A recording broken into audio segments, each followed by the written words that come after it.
Hi అండి. గోంగూర పచ్చడి ఎలా చేయాలో చూద్దాం. ముందుగా స్టవ్ ఆన్ చేసుకొని కళాయి పెట్టుకొని ఆయిల్ యాడ్ చేసుకొని ఆయిల్ వేడైన తర్వాత మీ కారానికి తగ్గ ఎండుమిర్చిని యాడ్ చేసుకొని కొద్దిగా ఫ్రై చేసుకొని తీసి పక్కన పెట్టుకోండి. ఇప్పుడు అదే ఆయిల్‌లో మెంతులు, జీలకర్ర, ధనియాలను యాడ్ చేసుకొని ఫ్రై చేసుకోండి.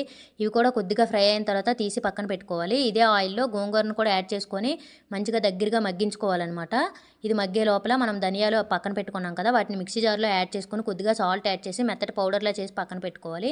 ఇంకా గోంగూర కూడా ఈ విధంగా మగ్గిపోయిన తర్వాత స్టవ్ ఆఫ్ చేసుకొని పక్కన పెట్టుకొని పూర్తిగా చల్లారిన తర్వాత మనం పౌడర్ చేసి పెట్టుకుని మిక్సీ జార్‌లోనే గోంగూరను కూడా యాడ్ చేసుకొని మెత్తటి పేస్ట్‌లా అయితే చేసుకోవాలి. ఇప్పుడు దీని పోపు కోసం స్టవ్ ఆన్ చేసి కళాయి పెట్టి ఆయిల్ యాడ్ చేసుకొని ఆయిల్ వేడైన తర్వాత జీలకర్ర, ఆవాలు, శనగపప్పు, మినపప్పు, వెల్లుల్లి, ఇంగువ, కరివేపాకు యాడ్ చేసుకోవాలి. అలానే మీరు కావాలంటే ఎండుమిర్చిని కూడా యాడ్ చేసుకోవచ్చు. ఇవి కొద్దిగా ఫ్రై అయిన తర్వాత గోంగూర పచ్చడిని యాడ్ చేసుకొని మంచిగా ఫ్రై చేసుకోవాలి ఒక 2 నిమిషాలు. 2 నిమిషాలు ఫ్రై అయిన తర్వాత స్టవ్ ఆఫ్ చేసుకొని పక్కన పెట్టుకోవడమే.